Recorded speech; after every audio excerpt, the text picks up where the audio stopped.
Official greetings, good morning. My name is Bradley McAllister. For those of you who don't know that, but I figure if you signed up for this class, you probably got a clue who you came to see. It's nice to be in Atlanta.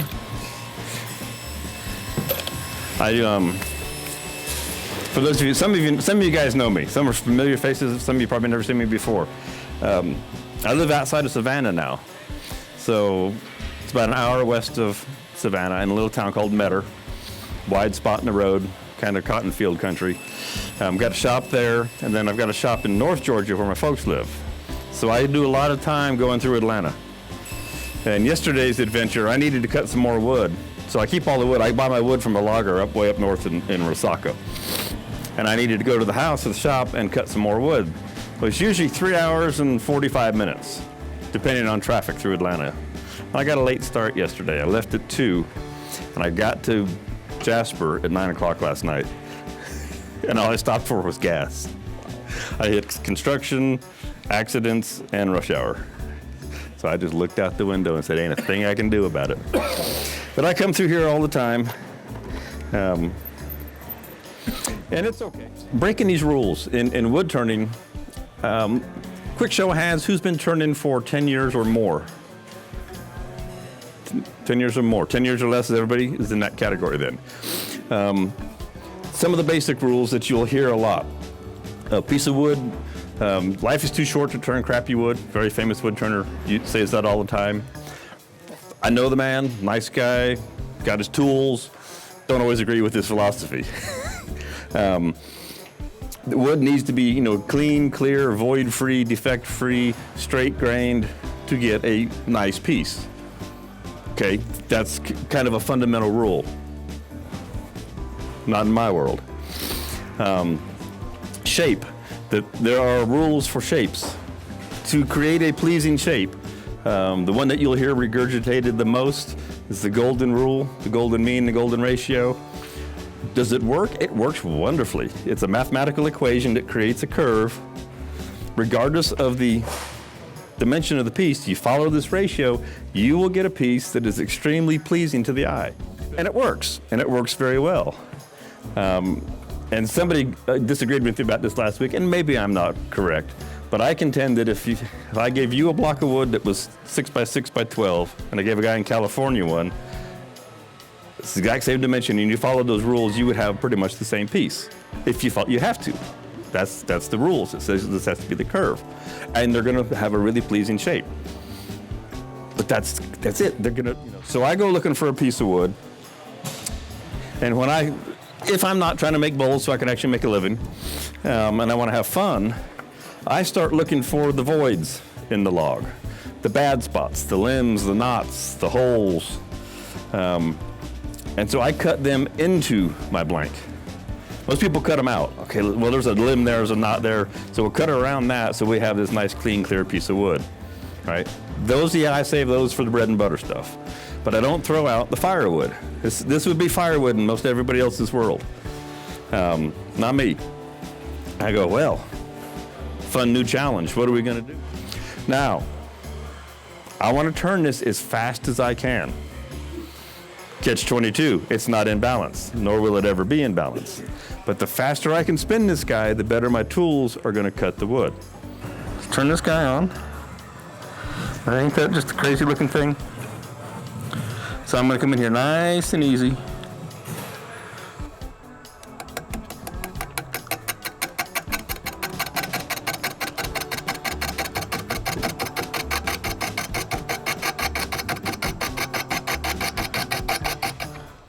Can you guys tell I have fun doing what I do? I do. I like this stuff.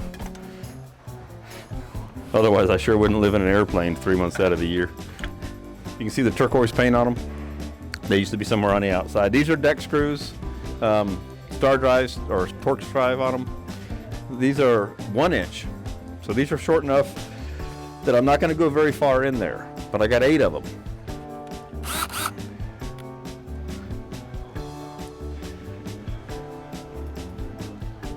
And I'll put 2 in, 1 on either side.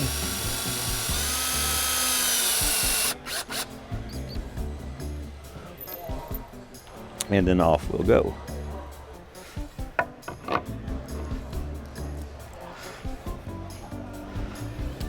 All right. Now, one thing you do run into sometimes, depending on your lathe and how the headstock is shaped. See how this is sticking way out, this hump? If you have a lathe that's got a flat headstock right here, you're in trouble.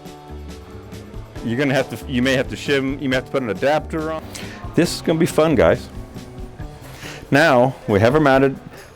It's on a faceplate, 8 screws in it, tween centers. Let's see if she will shake, if we can get a little more speed at all. Because we want some speed. Okay, we're getting happier. I'll always look for more speed.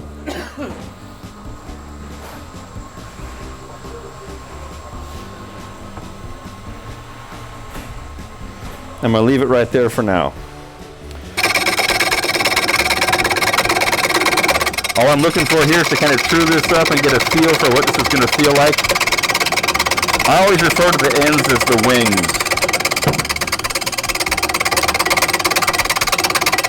And I don't get concerned when things fall down because I know that it's just something flopping around. I know that was the knockout bar. So now we're out here in no man's land. And so right here it's still cutting wood that I can't see. Okay, that's the wood that'll bite you. That's a good idea. So 1/4 inch bowl gouge, same deal, small cut. Now here I do have the option, if I decide I want to start taking more wood, see with the round cutter I'm limited to that size. So with this I can come in with the tip, and if I decide I'm all happy, I can roll it over onto the wing and start to cut with the wing and take more wood. So there is an option and a benefit to it. So like in here, I can actually take a little more wood.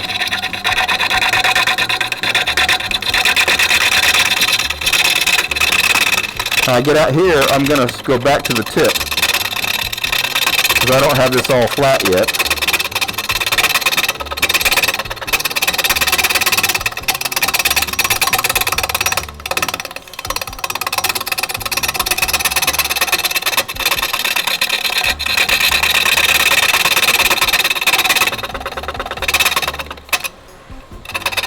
Turn it over, use a little bit of wing now.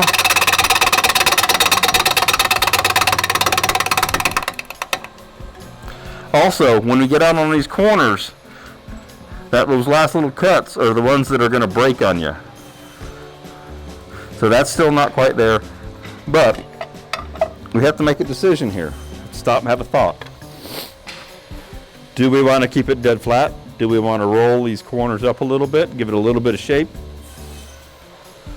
What do we want to do?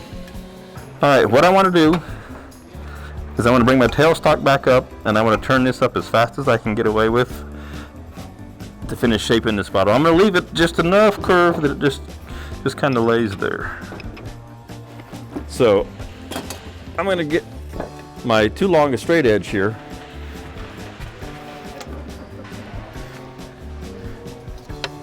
Just to take a look. So see, that gives me an idea of really how much curve I have in it. So you can see, just a bit. And I can always take more out of it if I want to. So we're gonna leave it right there. That's right to the bark on that. This looks like a transmission. All the little pathways in a transmission. No, I don't sand the wings moving. I use electric sander, but I hold it, I'll have it in the machine, and I'll sand it, just hand sand it. So I'm going to go ahead and turn this guy around. That's all I'm going to do to the back. And we'll get onto the top here.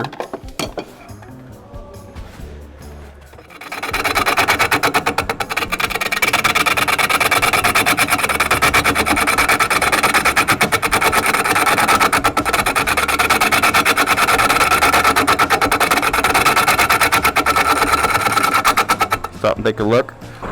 Oh, there we go. Are you scared yet? Should be. Okay, so we still have some screw holes. This is opening up. So what I want to look for here, and this is really important, this hole is opening up. Do I have anything that's going to be a loose projectile come flying out of here? I want to check this kind of stuff. That seems pretty tight at the moment. Again, my ice pick is invaluable for kind of poking around and seeing what's loose. You know, the more that stays and looks weird, the better, in my opinion. And also, I have to be careful because there's so many wormholes in here that I don't confuse wormholes with screw holes. Because I can't turn a wormhole away. Well, I can, but I'll have a donut. But I see my screw hole pattern still. So, is it looking anything like anybody thought? You know, there's a number of things I'm thinking about what could happen, and once we do this, I might still, I'm in the south, could go ahead and carve this away. I haven't limited myself yet. It would change this, but that doesn't necessarily make it bad. This little 1/4-inch bowl gouge has been one of my favorite tools since I started turning.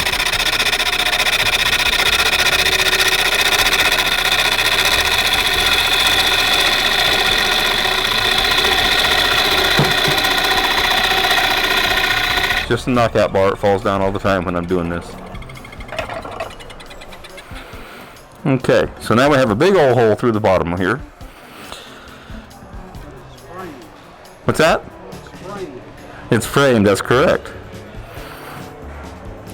All right, let's look at this thing and think about this for a second. The thought that I was having, this is where I bring in the group participation. I have enough wood that I could actually, from here, I could roll this down. This would roll around the corner. And it would bring it around without taking this hole away. This would carve down, it would bring this down, and so it would be coming up and then roll back off. Just a thought. This hole, this one, long as I don't take any more out of right here, the hole is safe. And I would just take this off the end because I'm carving here and here. What I could do is make this come to the very end and this would roll over. So that's the thing. You get to a point like this, you go, well, I could leave it just like this. I could do this. You know, I can make this change. And granted, the thing is, you can't put it back. You can't go, well, you know, it seemed like a good idea, but now I can't put it back on there. So that's one of the things that's a little risky about these kind of projects. Back here. Yeah, now that's another thought, that if you wanted your profile to match in a more traditional shape, then we carve this away. Now we run the risk of coming into here a little bit.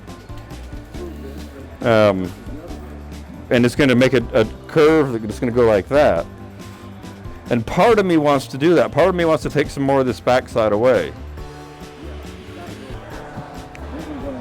Here's what I'm going to do. I'm going to roll this corner off and I'm going to carve the backside around some. And then we're going to be done. Do good, bad, or indifferent. I'm taking some of the back off.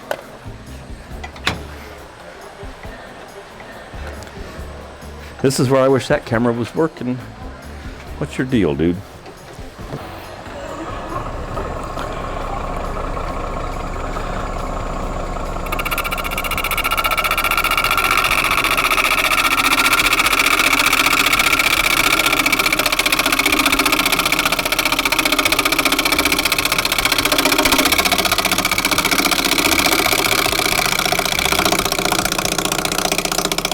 Notice I'm making sure I have myself thoroughly out of the way.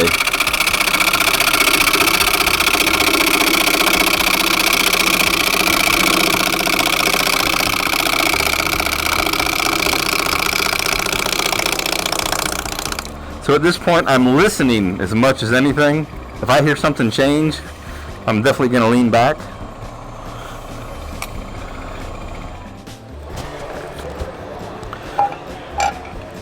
Yeah, one goofy looking piece of wood.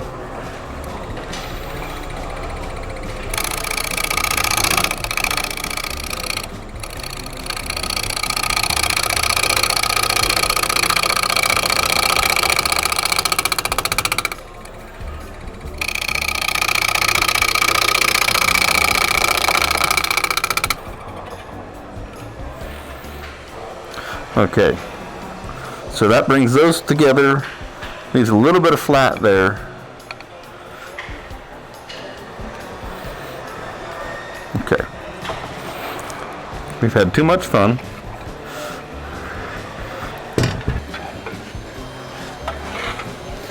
All right. Well, gang, it was an interesting project. Definitely qualifies as unique. I'm gonna pass this around. I'll just start over here. I had fun. I hope that you guys picked up a few tips on how to take a goofy piece of wood and approach it and not be scared and about breaking it and making a mistake. If I had made a mistake, so I made a mistake. I just got 2 hours of practice working on a weird shaped piece of wood. So if I had blown it up at the very end, which is when you do it, you never break them in the beginning, trust me. You break them at the very end. I wouldn't be upset. I mean, not really. And I would say, I got I guess 2 hours of education that I just spent with the tools working on a piece like that. So I encourage you to try them. You're gonna break some. I guarantee it, absolutely. If you don't, you walk on water.